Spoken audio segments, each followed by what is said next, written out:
The rain in Seoul was a relentless curtain of gray, turning the neon lights of Gangnam into blurred smudges of color.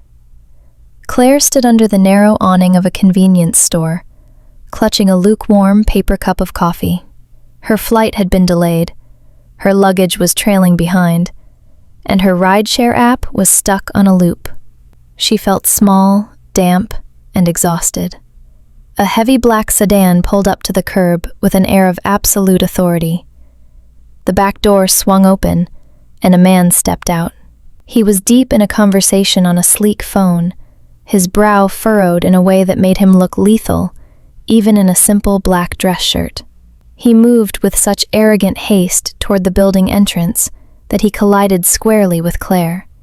The impact wasn't violent, but he was solid as a wall. Claire stumbled back, her coffee cup slipping from her grip. It splashed across the man's pristine shirt and hit the pavement with a hollow thud. In the jarring moment, her phone slipped, and as she lunged to catch it before it hit a puddle, her palm scraped sharply against the rough, wet brick of the planter box. "Oh, I'm so sorry," Claire gasped, her cheeks flushing a deep rose. Even though he had walked into her, the sheer intensity of his presence made the apology jump instinctively from her throat. I didn't see you step out." She fumbled in her bag for a tissue, her heart hammering. "Your shirt. I've ruined it. Please, let me pay for the cleaning? Or I can—" "Forget the shirt." The man's voice stopped her mid-sentence. It was a low, resonant baritone that seemed to cut through the sound of the downpour. Claire slowly lifted her gaze, and her breath hitched. Up close, he was overwhelming. His features were high-fashion sharp, his eyes a dark, impenetrable void. He wasn't looking at the brown stain on his chest. He was looking at her hand. He stepped into her personal space, the scent of sandalwood and cold rain wrapping around her like a physical weight. He reached out, his long, clean fingers ghosting over her wrist, though he didn't quite make contact. "You're bleeding, Claire," he murmured. Claire stiffened, her almond-shaped eyes widening behind her damp lashes. A chill that had nothing to do with the weather raced down her spine.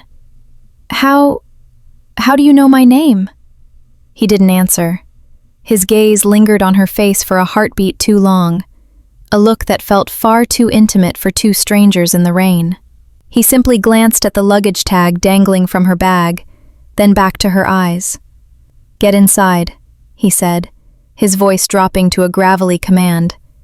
"It's a dangerous night to be out alone." Without another word, he turned and disappeared into the towering glass skyscraper, leaving her standing there with a stinging palm and a racing heart. Claire stared after him, stunned. He hadn't apologized for hitting her, and he dismissed her offer to help with a coldness that bordered on insult. What a jerk, she thought, pressing the tissue to her bleeding hand. She put him out of her mind as best she could. She had a massive career starting tomorrow at Choi Holdings, and she couldn't waste energy on a rude stranger who thought he owned the sidewalk. She had no idea that inside the lobby, Choi Ji-hoon had stopped by the elevator, his hand resting over the spot where she had bumped into him, his cold eyes finally flickering with a spark of something that looked very much like a beginning. The 58th floor of Choi Holdings was a silent, glass-walled fortress that smelled of expensive espresso and high-stakes ambition. Claire smoothed the front of her cream blazer, her expression neutral and her posture perfect. She hadn't spent the morning thinking about the rain or the rude man from the night before. She had spent it memorizing the firm's quarterly growth margins. As she walked toward the primary boardroom, she was the picture of a senior analyst ready to conquer. "The CEO is already inside," an assistant whispered, ushering her toward the heavy mahogany doors. "He values punctuality above all else. Do not speak unless addressed." Claire nodded, stepped into the room, and felt the temperature drop 10 degrees. A dozen senior executives sat in rigid silence around a long, obsidian table, their eyes fixed on the man at the head of the room.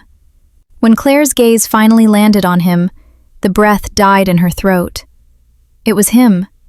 The man from the rain wasn't just a wealthy stranger. He was Choi Ji-hoon. In the clinical, harsh light of the boardroom, he looked even more lethal. His charcoal suit was impeccably tailored, highlighting the broad set of his shoulders and a presence that seemed to suck the oxygen out of the room. He was reading a file, his dark head bowed, his expression an impenetrable mask of ice. He didn't look up as she took her seat. He didn't even flinch. "Vance, Claire," he said. His voice was a low, resonant baritone that vibrated through the table and straight into her bones. He still didn't lift his gaze. Education. London School of Economics. Experience. 3 years in London's top-tier hedge funds. Your credentials are adequate for this transition. Claire's jaw tightened. Adequate? She was the most overqualified person in the room. She waited for a flicker of recognition, a glance at the hand she had scraped, or a hint of the man who had ghosted his fingers over her wrist. But there was nothing. He flipped a page of her resume with terrifying precision, treating her like a line of data rather than a human being. "You'll be assigned to the semiconductor merger audit," he continued, finally lifting his head. His eyes were dark, cold obsidian. They swept over her with a clinical indifference, passing through her as if she were made of glass.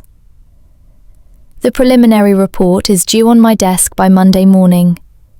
If you cannot keep up with the pace of my office, I suggest you resign now." The dismissal was so sharp, it felt like a surgical cut. As the meeting broke and chairs scraped against the floor, Claire remained frozen for a second. Ji-hoon stood, his movements fluid and predatory, turning his back to her immediately to engage a director in a hushed conversation. He didn't give her a second look. The man who had lingered in the rain was gone, replaced by a king who didn't recognize his subjects. Claire gripped her tablet, a spark of cold resolve lighting up in her hazel eyes. If he wanted a ghost in the office, she would be a ghost. But she would be the most brilliant one he had ever seen. The following 3 days were an exercise in endurance. Ji-hoon didn't just assign Claire the semiconductor merger, he buried her in it. From her glass-walled cubicle, she could see the silhouette of his office door, a constant reminder of the man who had yet to acknowledge her presence with anything more than a cold nod in the hallway. He was testing her, pushing the boundaries of her professional composure to see when the polished exterior would finally crack. By Thursday evening, the bustling office had emptied, leaving only the hum of the air conditioning and the glow of Claire's dual monitors. She was deep into the forensic accounting of a subsidiary firm when the heavy click of leather shoes against the floor made her spine straighten. She didn't need to look up to know who it was. The air always seemed to tighten when he was near, a heavy, static charge that made the small hairs on her neck stand up. Ji-hoon stopped beside her desk. He wasn't wearing his suit jacket, and his sleeves were rolled back to his elbows, revealing the powerful, corded muscles of his forearms.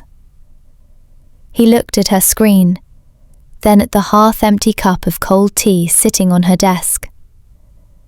"Section 4 of the audit has a discrepancy," he said, his voice flat and devoid of the warmth she had briefly glimpsed in the rain. "I expected it to be flagged an hour ago."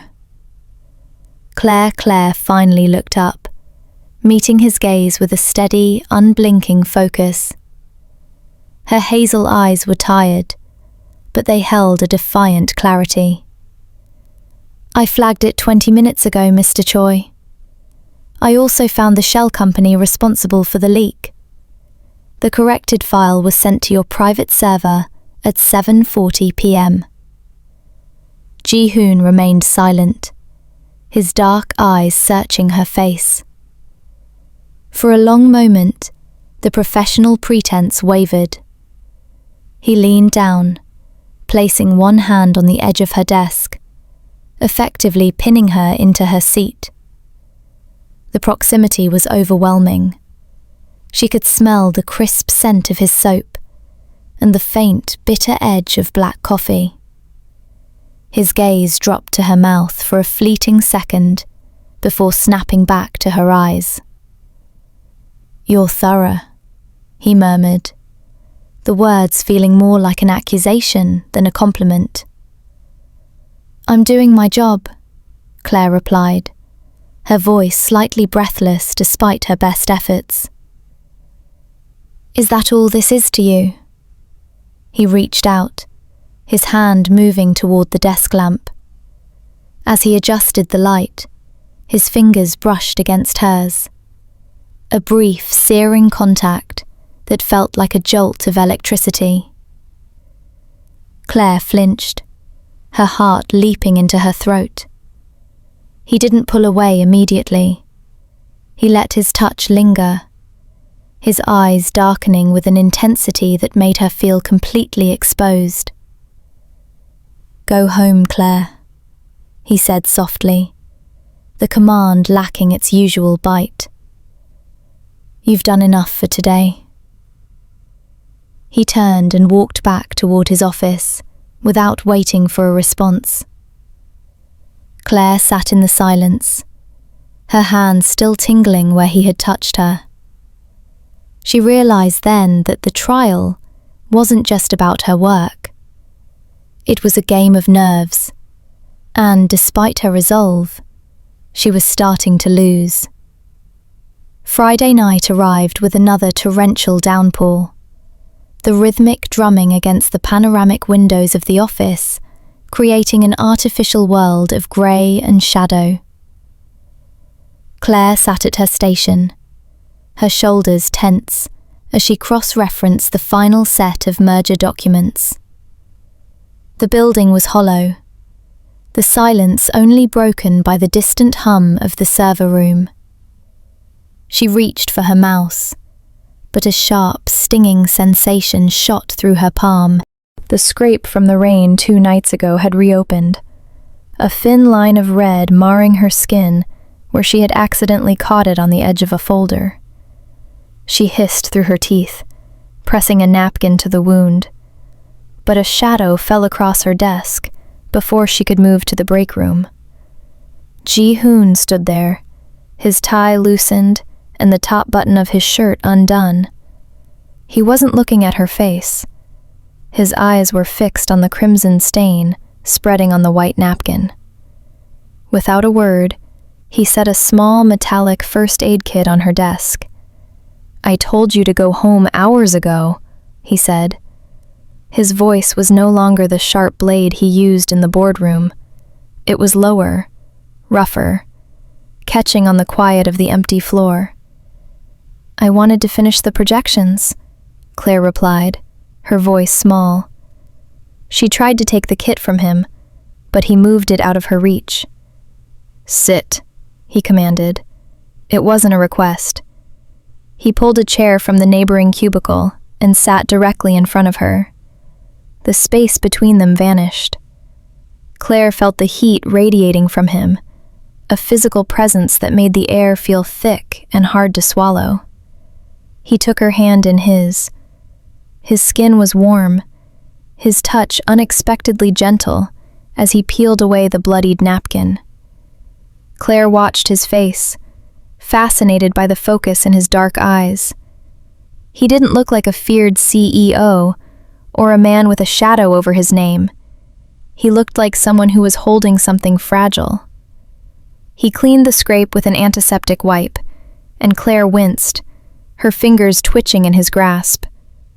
"Sorry," he whispered. He didn't let go. Instead, he blew softly on her palm to dull the sting.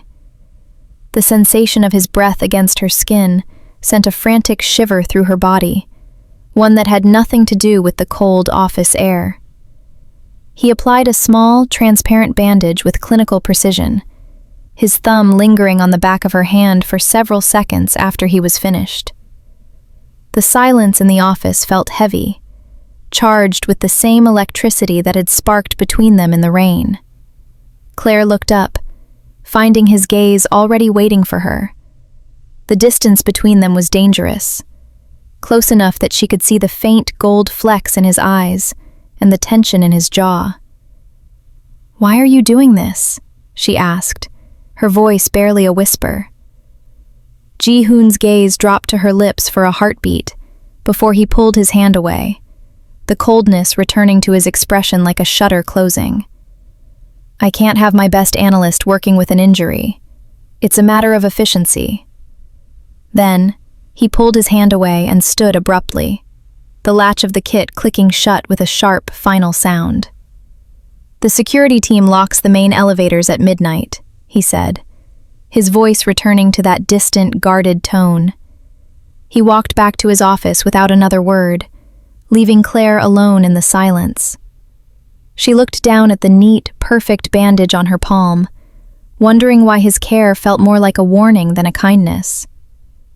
The shift in the office climate was subtle at first, like the drop in pressure before a storm. By mid-morning, Claire realized she was being systematically excluded. Important email threads regarding the merger were suddenly missing her name, and when she walked into the communal break room, the lively chatter of the marketing team withered into a pointed, icy silence. Sarah stood at the center of the group, her arms crossed and a smirk playing on her lips. "It's fascinating, isn't it?" Sarah remarked, her voice loud enough to carry across the room. "How some people think staying late and playing the dedicated assistant is a substitute for actual talent. But then again, some people are better at handling private errands for the boss than they are at their actual job." Claire felt the sting of the words, but she kept her gaze fixed on her tablet. "If you have a problem with my work, Sarah, you should take it up with the department head." "Oh, I'm sure your work is exactly what he's looking for," Sarah shot back, drawing a round of snickering from her colleagues. "Just don't be surprised when the novelty wears off. Men like Mr. Choi don't keep around the help once the task is finished." Claire didn't look up, but she didn't have to. The air in the room suddenly grew heavy, the temperature plummeting as a shadow fell over the doorway. Ji-hoon stood there, his hands shoved into his pockets, his expression a mask of terrifying stillness. He didn't look at Claire, and he didn't offer a word of defense. He simply stared at Sarah with a gaze so cold it seemed to physically push her back. He turned without a word and retreated into his office, leaving a trail of uneasy murmurs in his wake. Sarah laughed it off, tossing her hair with a forced bravado, but the victory was short-lived. Less than an hour later, the internal security and accounting teams descended on the 58th floor. "Is there a problem?" Claire heard Sarah exclaim from across the hall, as 3 men in dark suits began pulling files from the marketing cabinets. "Routine audit, per the CEO's direct order," the lead auditor replied, his voice clinical. "Discrepancies were flagged in your department's promotional spending from the last fiscal year. Until the investigation is complete, the marketing team's access to the main server is restricted, and all bonuses are frozen." The color drained from Sarah's face. She looked toward Ji-hoon's office, but the blinds were drawn, a solid wall of black. Claire watched the chaos from her desk, her heart racing. Ji-hoon hadn't spoken to her, hadn't even acknowledged the bullying, but the message was loud and clear. The caffeine in Claire's system had long since worn off, and the tension of the afternoon's audit had left the office feeling like a pressure cooker. Needing air, she slipped out of the building to a small, secluded coffee shop, tucked into a side alley 2 blocks away. The rain had slowed to a miserable drizzle, turning the city into a blur of gray stone and yellow headlights. She was waiting for her order when she noticed a familiar black SUV idling at the mouth of the alley. Her breath hitched as she saw Ji-hoon step out. He wasn't alone. 3 men stood waiting for him in the shadows of a recessed loading dock. They weren't dressed in the crisp, tailored suits of the corporate world. They wore heavy leather jackets and moved with a jagged, nervous energy that set Claire's instincts on edge. Hiding behind a stack of crates near the cafe window, Claire watched as the dynamic shifted. The Ji-hoon she knew, the cold, calculated CEO, was gone. This version of him was terrifying. He stood with his back to her, his posture rigid and commanding. One of the men, a scarred individual who looked like he had never seen the inside of a boardroom, stepped forward, gesturing wildly and raising his voice in a harsh dialect Claire barely recognized. Ji-hoon didn't flinch. In one swift, fluid motion, he reached out and grabbed the man by the throat, shoving him back against the brick wall with a force that made Claire jump. As he moved, his suit jacket shifted, pulling tight against his frame. There, tucked into a leather holster at the small of his back, was the unmistakable matte black finish of a handgun. The sight of the cold steel against his white shirt sent a jolt of pure ice through Claire's veins. This wasn't a business discrepancy. This was the underworld. She watched, paralyzed, as Ji-hoon leaned in close to the man's ear, his profile sharp and predatory in the dim light. He whispered something that made the other man's face turn ashen, his knees nearly buckling. Ji-hoon let go, the man collapsing into a frantic bow before he and his associates scrambled toward a waiting van. Ji-hoon stood alone for a moment, adjusting his cuffs and smoothing his jacket until every trace of the violence was hidden once more. He looked like a billionaire again. As he turned to head back to his car, his gaze suddenly swept toward the cafe. Claire ducked back, her heart drumming a frantic rhythm against her ribs, her hands trembling so hard she nearly dropped her coffee. She stayed hidden until she heard the low growl of his engine fade into the distance. She had wanted to know the man behind the mask, but as she walked back toward the towering glass of Choi Holdings, she realized the darkness was deeper and more dangerous than she had ever imagined. Claire hurried through the lobby of Choi Holdings, her breath hitching every time a car door slammed in the distance. The blue hour had settled over Seoul, bathing the skyscrapers in a cold, bruised light. The image of Ji-hoon in that alley, the lethal speed of his movements, the cold weight of the weapon at his back, replayed behind her eyes like a fever dream. She reached the executive floor, her hands still trembling as she tried to smooth her hair. She just needed to grab her bag and leave. She needed to pretend she had never seen the jerk from the rain turn into a monster. "Working late again, Ms. Vance?" Claire nearly jumped out of her skin. Standing by the elevators was a man she had seen only in passing, Secretary Kim. He was impeccably dressed in a suit that looked like a carbon copy of Ji-hoon's, but his face was an unreadable mask of polite indifference. He was Ji-hoon's shadow, the man who handled the errands the rest of the board never heard about. I just went out for coffee," Claire managed, her voice thin. She gripped her paper cup so hard the cardboard buckled. Secretary Kim stepped closer, his eyes scanning her face with a terrifyingly sharp intelligence. He didn't look like a secretary. He looked like a background check personified. His gaze dropped to her trembling hands, then flicked toward the dampness on her shoulders from the alley's drizzle.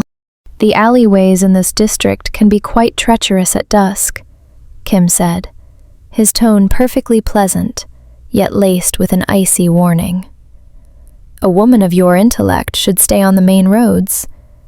It would be a shame if you saw something distressing. Claire's heart hammered against her ribs. He knew. I'll keep that in mind, Mr. Kim. Good. Mr. Choi is in a particularly foul mood this evening. I'd advise you to head straight home. Kim pressed the button for the elevator, the doors sliding open with a soft chime. He waited, a silent sentinel, until she stepped inside. As the doors closed, Claire saw Kim pull out a phone and speak a single word into it. She leaned her head against the cool metal wall of the elevator, her skin crawling. She was no longer just an analyst at a multi-billion-dollar firm. She was a witness in a lion's den, and the lion was currently sitting in the office directly above her, deciding exactly what to do with her. The following Tuesday, the office was transformed into a stage of high-stakes theater. A delegation of Japanese investors had arrived to finalize the merger, and the atmosphere was thick with the scent of expensive cigars and the sharp tension of billion-dollar egos.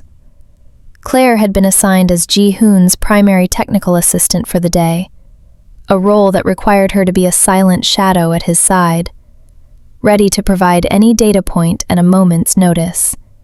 Throughout the morning, Ji-hoon was a masterclass in corporate diplomacy. He spoke with a polished, effortless charm that made it impossible to reconcile him with the man in the dark alley. Yet, beneath the professional veneer, he was playing a different game entirely. Every time Claire leaned in to show a chart on her tablet, Ji-hoon's hand would find hers. It wasn't the firm grip of a businessman, but a slow, deliberate graze of his knuckles against her skin. While explaining a complex revenue model to the lead investor, he rested his hand on the back of her chair, his thumb brushing the fabric of her blazer just centimeters from her shoulder. The contact was always accidental, yet frequent enough to make Claire's skin flush a warm honey gold.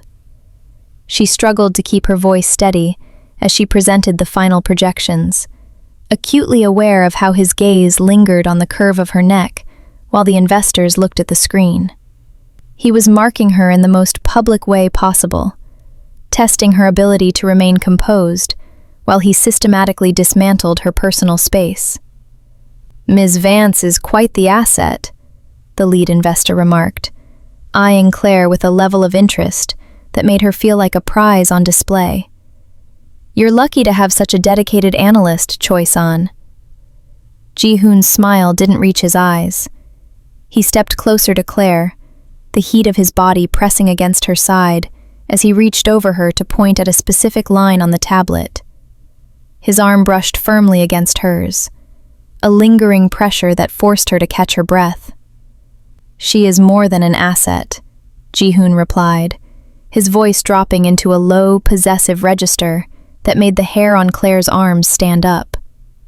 She is essential to the future of this firm. I have no intention of letting her go.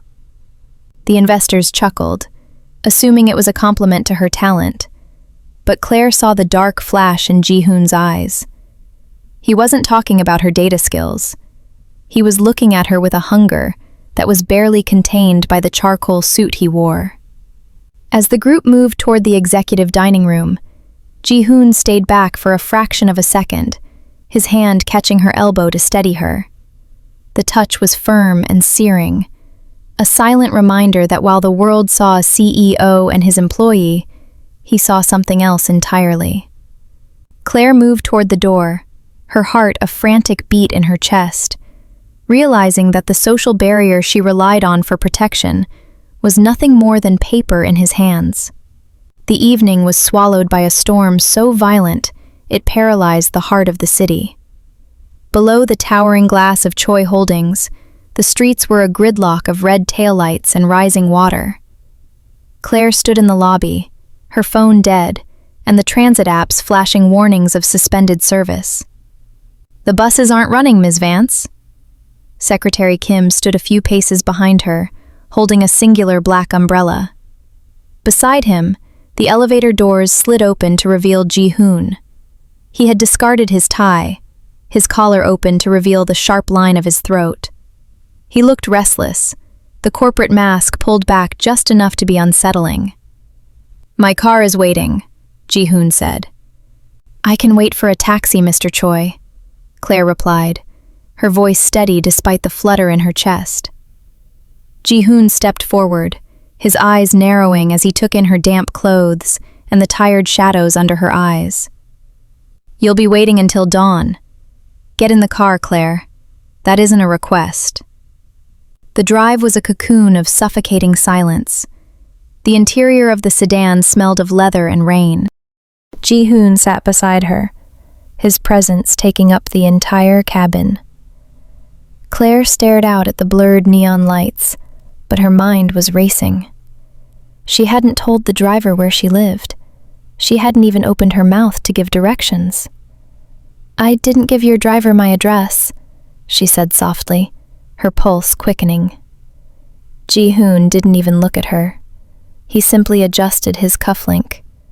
"I make it my business to know where my most valuable assets reside. It would be a lapse in security if I didn't know where you spent your nights." The casual way he admitted to invading her privacy made her blood run cold. Yet there was a strange, dark comfort in the way he said, "valuable." As the car lurched through a flooded intersection, the driver slammed on the brakes. The jolt threw Claire sideways, but before she could hit the door, Ji-hoon's arm shot out, catching her around the waist and pulling her firmly against his side. The contact was searing. She could feel the steady thrum of his heart through his silk shirt. He didn't let go. His hand stayed splayed across her ribs, his fingers pressing into her side.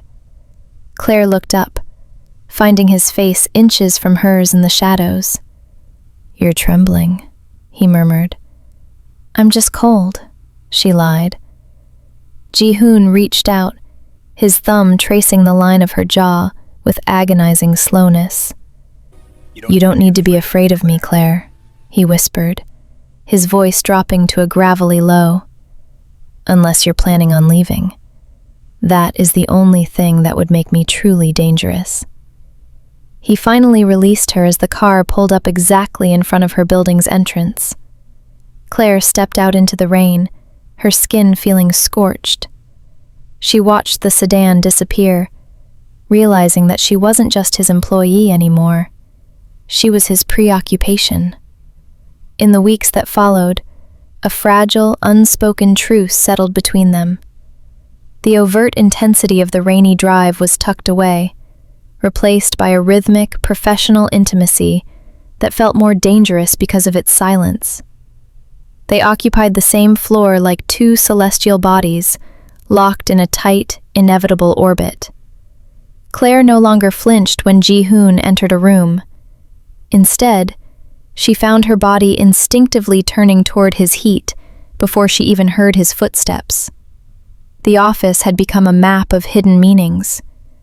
When Ji-hoon dropped a file on her desk, his fingers would linger a second too long on the paper, a silent communication that only Claire could decode.